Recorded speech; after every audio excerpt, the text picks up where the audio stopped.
আজ সারা দেশে অনুষ্ঠিত হয়েছে ভিটামিন এ প্লাস ক্যাম্পেইন।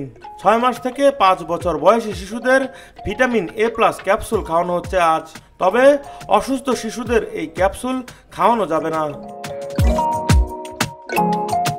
শনিবার দুপুর 12টার দিকে ক্যাম্পেইনের উদ্বোধন করেন স্বাস্থ্য ও পরিবার কল্যাণ মন্ত্রণালয়ের উপদেষ্টা নূরজাহান বেগম। বৃহস্পতিবার স্বাস্থ্য ও পরিবার কল্যাণ মন্ত্রণালয় থেকে এক বিজ্ঞপ্তিতে এসব তথ্য জানানো হয়েছিল।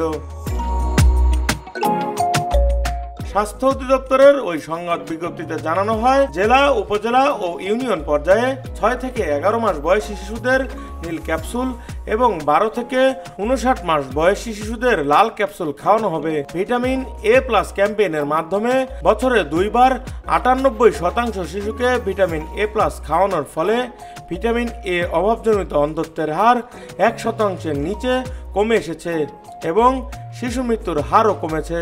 এতে বলা হয়, বর্তমান অন্তর্বর্তী সরকারের সুদৃঢ় নেতৃত্বে স্বাস্থ্য ও পরিবার কল্যাণ মন্ত্রণালয় দেশের সব শিশুর অপুষ্টি দূরীকরণ ও সুস্বাস্থ্য নিশ্চিতকরণে বদ্ধপরিকর। সেই লক্ষ্যে এবার 15 মার্চ সারা দেশে 6 থেকে 59 মাস বয়সী প্রায় 2,26 লাখ শিশুকে 1,20,000 স্থায়ী ইপিআই কেন্দ্রের মাধ্যমে ভিটামিন এ ক্যাপসুল খাওয়ানো হবে।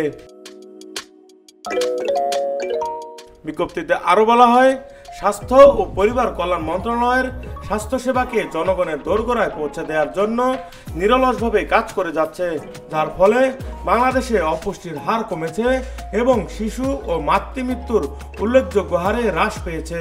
শুধু দেশই নয়, বিশ্ব নেতৃত্বের পুষ্টি ফোরামের গুরুত্বপূর্ণ সদস্য হিসেবে বাংলাদেশ অংশগ্রহণ করে আসছে।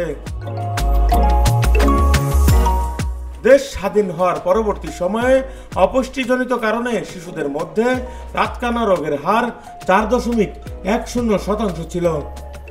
1974 সালে রাতকানা রোগ প্রতিরোধে কার্যক্রম গ্রহণ করে শিশুদের ভিটামিন এ ক্যাপসুল খাওয়ানো শুরু হয়। পরবর্তীতে ভিটামিন এ ক্যাপসুল খাওয়ানো অব্যাহত রাখার ফলে বর্তমানে ভিটামিন এ এর অভাবজনিত রাতকানা রোগে আক্রান্ত শিশুর সংখ্যা প্রায় নেই বললেই চলে। ভিটামিন এ প্লাস ক্যাপসুল খাওয়ানোর জন্য শিশুদের ভরপেটে কেন্দ্রে নিয়ে যেতে হবে।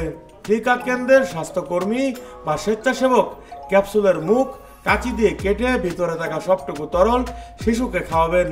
শিশুদের কান্নার সময় অথবা তাদের জোর করে ক্যাপসুল খাওয়ানো যাবে না।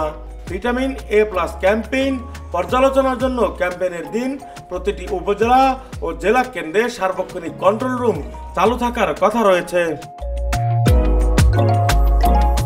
ডেস্ক রিপোর্ট, ভোরের পাতা।